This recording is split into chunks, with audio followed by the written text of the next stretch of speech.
Oh, hello. Welcome back. It's me again, November, the owner and maker behind Santana Cup Co. And I am here today with no intro and another studio vlog. I was supposed to have one every single day for December, but I realized yesterday when I formatted my SD card, I deleted everything from yesterday, December 2nd. So all I have is this. And I don't know. I'll get into it maybe later. We're probably going to have to go into January or something, which is fine. But yeah, today we're going to have another studio vlog. So informal and voiceover style because I listen to music. And yeah. Also like, comment, and subscribe. Saying that makes me really uncomfortable, but we're learning and sharing and growing together, right? I hope so. Anyways. In an effort to be fully transparent, I recorded this already, but it was either listen to the entire thing back or re-record. So that's what we're doing. I sped up a lot of the footage today purely because it's just the repetitive stuff. I didn't do anything super special until a little bit later. Yeah, so sanding and washing is something I do pretty much every day. I can't remember if I had me washing the cups in the last video, or if I did that yesterday when I deleted everything. But yeah, so this sink is in the bathroom of the master edition in the house. It is not used by people for anything. It's just for the studio. So we use the sink exclusively. Sometimes we do use the main kitchen sink because it's like a really deep farmhouse sink if we have a whole bunch of cups to wash or something. But I wouldn't wash these cups with regular dishes because I wouldn't want to get the epoxy on them, or I don't know. My in-laws definitely instilled that like you can't just put everything in the main sink thing in me. But yeah. So I use Dawn dish soap to wash everything. It really works.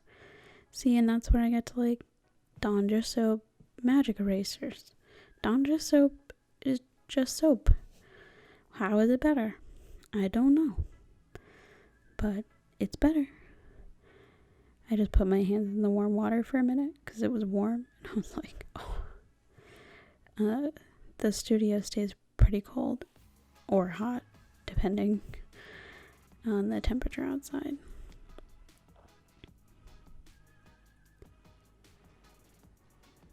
But yeah, I washed the insides of the cups too to get the dust out. And that was just me checking that bottom rim to see if it needed to be sanded again. If you have like problem spots that you notice aren't sanding down, I would recommend to check it out again. Like wash it, look at it again. Because if it had dust on it, or maybe the sandpaper had dust on it and it's not getting sanded, you're going to end up having to do another coat because it's not going to be flat or even or whatever you're looking for. So on that cup, it could have been done, but that bottom rim had a little spot that was still pretty gritty, and it was one of those things that I was like, oh, that'll be fine. So that was me checking it. This cup also, checking it. It could have been done, but it had a really big like chunk in the bottom. I don't know. Ultimately, it's all fixable or strippable. I don't know. I don't get that stressed about cups. I say this as I have like a small business that I'm working on. Yeah, I just even custom orders, I try to give myself enough leeway with my processing times that I wouldn't have to worry about it. Yeah. I don't know, like this blue gingham cup, I don't know what it is. I don't know what to do with it. It's not an order. It's just a cup I made. And then I put this hideous silver on top of it. Sometimes we make incorrect decisions. That was one of mine. I have these shelves in my studio, and I have my blueberry sugar candle burning. It smells good. Also, yes, those are stock photos in those frames, and yes, I have had those frames for over a year. Yes, they have been set up there for over a year. Don't come for me. I came over here to work on some decals because I was going to reload my turners. And when I say that, I mean like because I had some turners or some cups that were finished, I could kind of reset the turner. You know, I could be like, okay, I finished 2 cups. I can start 2 more cups. I don't have any existing open orders right now, so they would be either experiments or ready to ships. And I have some designs that I really want to make. So, yeah, I was getting prepared to do that. And then I turned around and looked at the desk and I saw the UV resin. I was not very excited. Really annoying, actually. I ended up transferring all of those keychains and ornaments or whatever's on there to another tray. I'm going to try to put them in the sun tomorrow, if the sun's out. And I'm hoping for the best. At the best is just salvageable, I guess. Here I am picking up these trays.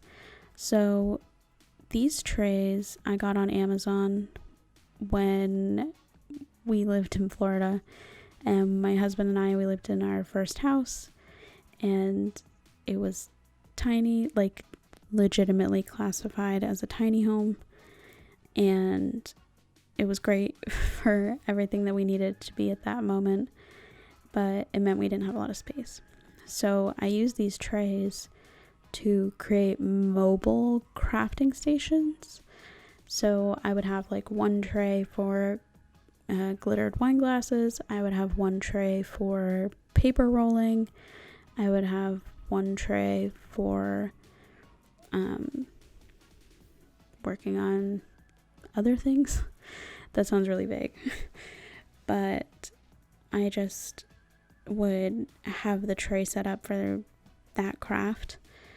And it made it so that like when we needed the dining room table, because that was the only table space, I could just pick up the tray and like set it on the counter or on the couch or wherever space was free. So if you're limited on space, I pretty highly recommend trying that kind of system and seeing if it works for you. Since I now have a dedicated studio, I don't use those as much, but sometimes when I do have a glitter area, but sometimes there'll be one project over there and I need to start working another one. So I come over here where there's usually a blank space because I don't always have my laptop here, and I glitter over here, but I keep it on the tray. So then if I do need to come over here and work on my laptop, I can just pick up the tray and move it, and I'm in the clear. while I was watching the vlog, or while I was cleaning, I was looking at this card, which I use as a scraper tool. And for some reason, I decided that it needed to be duct taped right then. And it doesn't go well. I don't think you see it here, but I did test it later. And it just peels the duct tape off. I'll need to find another card. I don't know why, I just don't like the Famous Footwear logo being right there. I have tons of different scrapers. I have legitimate paint scrapers. I have screen printing scrapers. I have the Cricut scraper. And I just always end up going back to cards. Actually, this card. I have used this Famous Footwear card probably for a year and a half. I don't know, it's just always around. And yeah, I don't know. Time for an upgrade.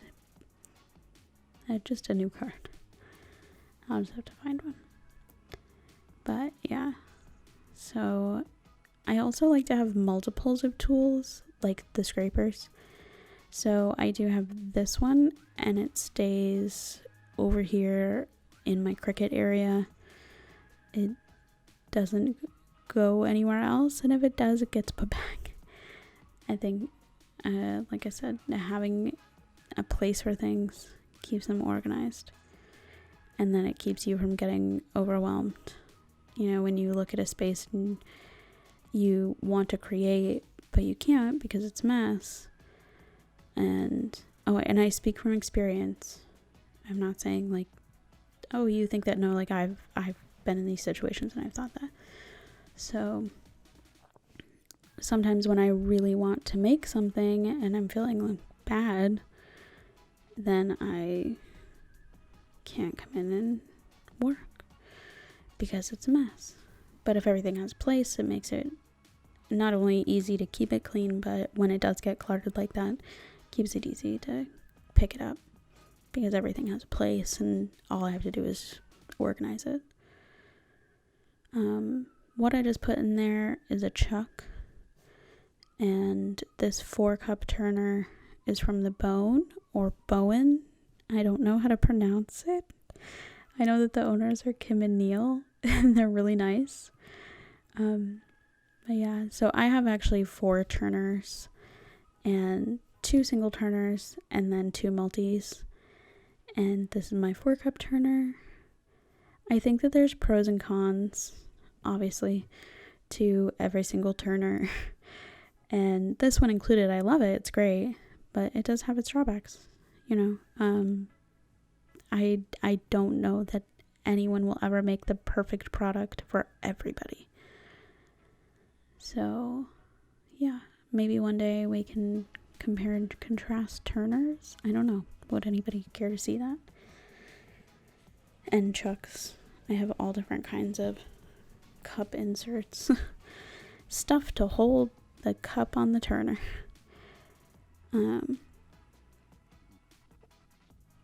Here I'm trying to find a chuck to fit there. And, but yeah, so when a cup is its final coat of epoxy for me, and I have deemed it finished, I put them up onto the drying rack. And I don't know if that's what it's intended for, but that's what I use it for. And I know drying implies to me at least like paint drying. Paint dries, epoxy cures. I don't know. But once I've deemed them done, they go up there. And then it's hands off, right? Like bare hands don't touch these cups. This is a visual inspection only. And once I have visually assessed that I'm okay with the cups and I am final noticing them, I bump them up. And then once they stay up there for 72 hours. And then once that 72 hours has gone by, then I physically inspect them, feel them up, see if there's any lumps or bumps that maybe I missed visually. and then they can come off of the chucks away from the turner, and then they sit on a shelf for an additional 4 days, a week total, after the final coat. And this is because the epoxy that I use, the Alumilite, the Amazing Clear Cast, whatever you call it, it requires 7 days to be considered food safe. And I personally won't ship a cup that can't be used. The only exception that I have ever made is when I knew it was a gift and I sent it knowing that that person was wrapping it up. It was going to sit in a box until the recipient's date of receipt. But I don't. I have a minimum processing time of 10 days, always. Here I'm unmolding a coaster. Super pretty. But yeah, and the reason that I do the 72 hours without touching it is because in those 3 days, the epoxy is still, it's not that it's not cured or that it's not set. It's just that it can still be manipulated. Like if you press your nail into it, you're going to cause a divot and you're going to be dealing with the repercussions of that. So one of my biggest issues, like I said before, was dust. And there have been times where I have done a final coat, the cup turned for its 4 to 8 hours, turned the turner off, it sat there for an additional 12 hours. I went and looked at it, it sat for 24 hours. I went and touched it with my hand, gloved or bare, whatever. It was fine. Everything was great. And then I went to go check on it to package it, and it had bumps, spots, I don't know, but they weren't there when I approved it to be completed. And then it sat on a shelf for 7 days, and it needed to be sanded and redone. And the only way that I have found to completely avoid that is just to not touch it. So that's what we do. Like I said, pretty much everything I do is repetitive. So mixing epoxy, do I include that every day? Do I not? I probably won't. Again, for a couple days at least. I think that in the epoxy resin art community, or the Tumblr community in particular, because that's the community that I am an active part of, there is this insistence that there's one way to properly stir epoxy. There's one way, and there's only that one way. And everybody seems to have a different understanding of what the one way is. So I really take pretty much anything that another crafter says, or that I read, or that I hear, with a grain of salt. So I don't know. I'm sure that people will have a problem with the way that I stir my epoxy, but I'm going to tell you that this is how I've done it for years, and I've not experienced any problems. But that doesn't mean that if you do it this way, you will also not experience any problems. It's entirely possible that you can do it the way I do it and have problems. There's so many factors when it comes to epoxy, and it's because it's a chemical reaction. If you took chemistry in high school, I took a lot of chemistry, so maybe that's why I think about it. We had to pick a science, and chemistry was mine, so I took a lot of chemistry. But it's a chemical reaction that's happening, and everything in the environment is a factor. The temperature, the humidity, the heat,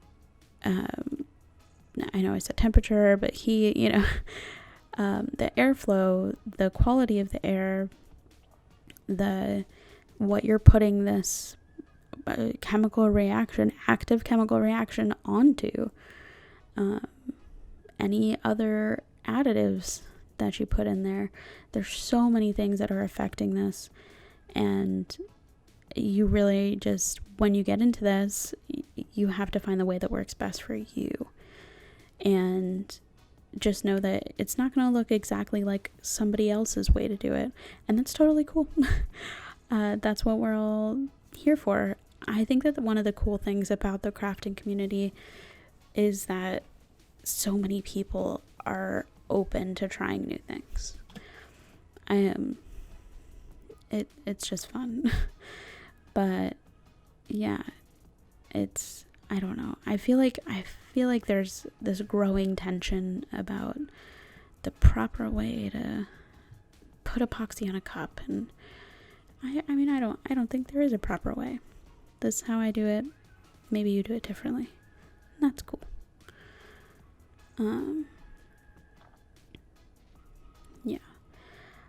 Some people apply heat to the cup before the epoxy goes on. Some people apply heat to their epoxy. Some people apply heat after, before, during mixing. I don't know. I actually don't apply any heat to my epoxy. Occasionally I will use that heat gun that's up there, but it's very rare for me to do so. I don't like agitating the air around the epoxy, especially when I'm on my final coats. So while some people say that, a heat gun or a torch is what's going to save your final coat from any issues, I don't agree. When you're using something like a torch or a heat gun and you're agitating the air around the epoxy, you create the potential for problem. So for me, my biggest issue being dust, it is agitating the air and the environment around that epoxy. So I do not use that heat gun. I don't use a torch. I don't want anything that is going to agitate the air. I also, before final coats, like when I know it's the final coat on a cup, I wipe down the area surrounding that cup the best that I can. I wipe down the turners. I wipe down the counter. I didn't today, but oftentimes I will even go and change my clothing. I make sure I'm wearing clean, fresh gloves with no glitter on them. I make sure that the epoxy that I'm using hasn't been contaminated and didn't have the potential to be contaminated. When I get to that final coat, I want it to be the final coat. It takes weeks to make these cups, and I don't like anything jeopardizing it. So, but and like I said, some people will say that for your final coat, the only way to make it perfect is to use a heat gun, or to apply heat to it, to level it, or to get rid of the bubbles. All the bubbles. Oh, that's me being. It's funny. I was like, what am I doing? My hand was shaking because I was. I don't know what I was doing. I think I was frustrated with it. But yeah, so I also think there's it's like a hyper focus, and I would say borderline obsession with micro bubbles in resin or epoxy on tumblers. I don't do a lot of mold pouring, so I can't speak to that. I can mostly just speak to tumblers, obviously. But I feel like no matter what group you're in, and no matter what community you're a part of, no matter who you're talking to, and no matter what video you're watching, someone is talking about microbubbles. And in my experience, in 3 years of making glittered cups, in a year of making these tumblers, the only thing that I have had actively affect microbubbles is a brand of glitter. I have had one brand of glitter that consistently produces cups with an excessive amount of microbubbles. No matter what I do to this glitter, if I seal it, if I don't seal it, if I seal it with Mod Podge or seal it with a polyacrylic, it doesn't matter. This type of glitter creates microbubbles. And other than that, I just don't have issues with them. I don't know if you can see, but clearly my epoxy has bubbles in it when I stir it. I don't wait for all the bubbles to rise to the top. I don't spray epoxy on it. I don't use a torch because open flames scare me. I don't use the heat gun. I don't know. But at the end of the day, it's just going to come down to what works for you and your environment. At this point, I've made cups in Texas and Florida, and they're two completely different environments, but ultimately not much in my process has changed when it comes to epoxy. I do say that consistency is what's going to be key. It's what's key for me, because if you change everything you do every time you make a cup, it's going to be hard to identify what's causing the issue. That's why I know that if I want to use the glitter from this particular brand that I have an issue with, I know that I need to be prepared for the microbubbles. And I know that because it's the only factor that changes. Nothing else changes. And when you're changing everything, so the first time I had the problem, I was like, oh, that's weird. But microbubbles are just a thing that happens. So maybe I mixed my epoxy wrong. Maybe I did this, maybe I did that. But I didn't really know. And then it happened again, and I was like, okay, this is the second time I'm using this new glitter. And coincidence? I don't think so. And it's not. It's just every time I use these couple of particular glitters. And I know that. I was able to figure that out. And if you're consistent with what you do, you're going to be able to also find out what's causing the problem for you. So, and also you can try to mitigate the issue before you even need to come up with like some emergency solution or expensive solution. This is an expensive hobby as it is. And I'm not out here trying to build a PVC tent for my tumblers so they don't get dust on them. Instead, I know that, wiping down the area and keeping everything clean and unagitated helps immensely. So that's what I try to do. And I can only do that by doing everything the same every time I do it. That's just what I do. But yeah, that was a bit of a rant. But I don't know. Maybe next time I will try to film myself actually talking. Maybe not listen to music. I just can't imagine going in there and not listening to music. Probably because I've been doing it for so long. Anyways, when I showed Eduardo the beach coaster that I was working on earlier, he was talking about how he really liked the way the water looked. So I decided to make a water one. The beach is not my thing. So I have no vision for this or this set of coasters. They are what they are. But yeah, and with coasters, like I said, I don't do a lot of mold pouring, so I'm still learning, and definitely not perfect.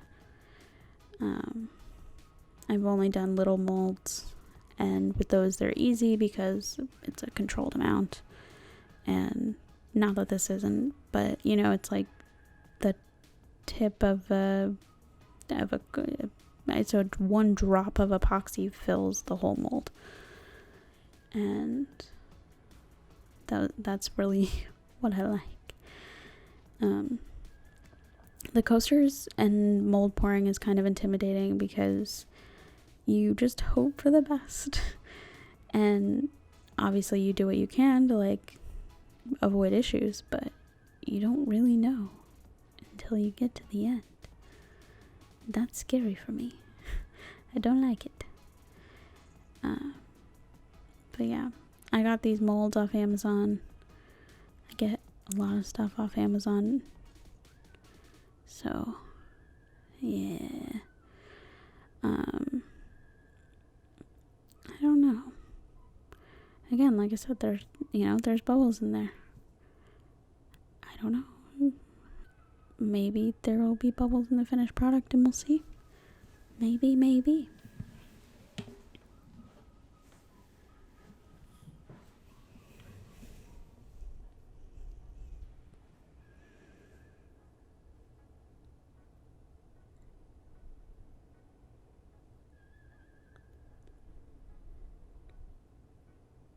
But yeah, anyways. I'm, like I said, I say that a lot. I am using these vlogs as a way to learn and to expand my skill set, especially when it comes to filming and video editing. But also, this is the kind of content that I like to watch. Nobody does this dumb voiceover thing, probably for a reason. And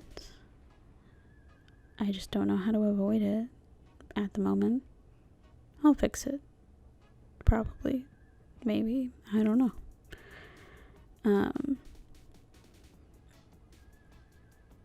I mostly just want to get comfortable, number one, speaking to myself. You know, like I'm alone in my house just chilling. But also with the different filming setups and lighting setups, I don't like to mess with stuff too much. So like camera settings and things. So I'm really trying to just figure out, like right now in this clip, we have one of our studio softbox lights on and pointed up at the ceiling to kind of light up the room. The room is so big and the lights just aren't quite enough. But you know, it's like, are the shadows too much? Is this too much? I don't know. I'm one of those people who it's never good enough when it comes to my own work.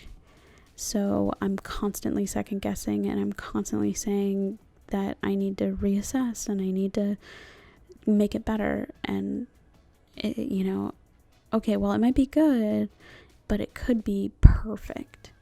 And the reality is that it can't be. So that's kind of why I'm trying to force myself, I think is a strong word, but force myself to really go out of my comfort zone and understand that everybody's got to learn at some point, right? So that's all this is me learning, and in doing that, I'm hoping I can help other people. When it comes to things like this, like crafting and small businesses, I feel like there's so much conflicting information out there, and sometimes people just aren't clear at all about what they mean, or they say one thing but it doesn't sound right, and somebody else says something else and you don't know. And one of the big reasons why I never started selling my products as a business was purely because I was misinformed or unable to find the information that I wanted, and I just think that's really sucky. So if I can help somebody else get information that they need, then I will have won and completed my mission. I just want to be able to provide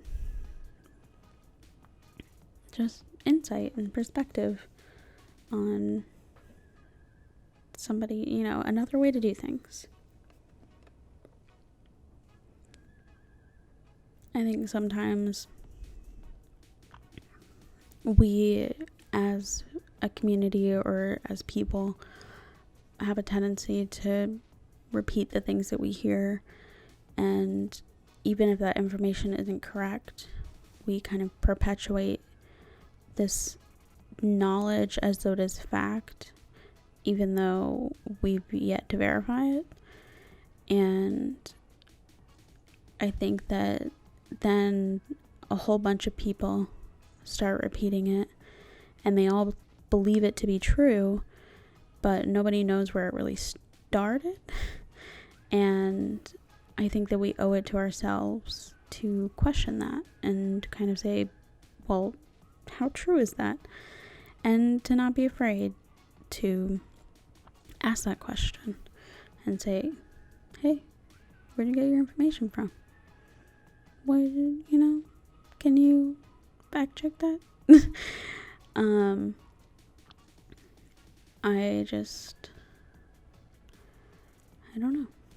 I don't know, man. You guys, it's like 5 a.m. and I'm here rambling about humans and fake news. Jesus. That's where I am. Anyways, this box is for a craft swap that I signed up for. And it's the last thing that I did tonight before I came in here, started editing this video. Yeah, I had some other things like a screen recording of Facebook, but with stuff like that, it's hard because I also manage other business pages, and not that I think they would really care, but it's like a privacy thing. But I don't really know, like, how do I get around that? I don't know. Like, I mean, obviously I know, like, keep addresses out of it, but it's not a secret that I manage these pages, or, that I'm an admin on these pages. I don't know. I mean, I'll figure it out, but that's why I didn't include the screen recordings today, because there's just other information on there that I haven't figured out how to block. Oh, maybe I could just use Eduardo's page, because he doesn't manage anything else. That would be writing that down. Yeah, that's where we're at. But other than that, I don't have any other clips today. And I know that these vlogs are non-traditional, but everybody had to start somewhere, right? That's what I'm going to keep telling myself until I feel better. Yeah. I will continue tomorrow. Today, actually, I guess. At least it's Friday. But yeah, and again, if there's anything that I haven't shown that you want to see, let me know. Or if you want an in-depth tutorial, this weekend I'm gonna have a glitter haul. And yeah, this channel isn't just gonna be weird voiceover vlogs. But anyways, we're coming to the end, and I don't have anything else. So until next time, bye. Oh yeah, and like and subscribe. Okay, bye.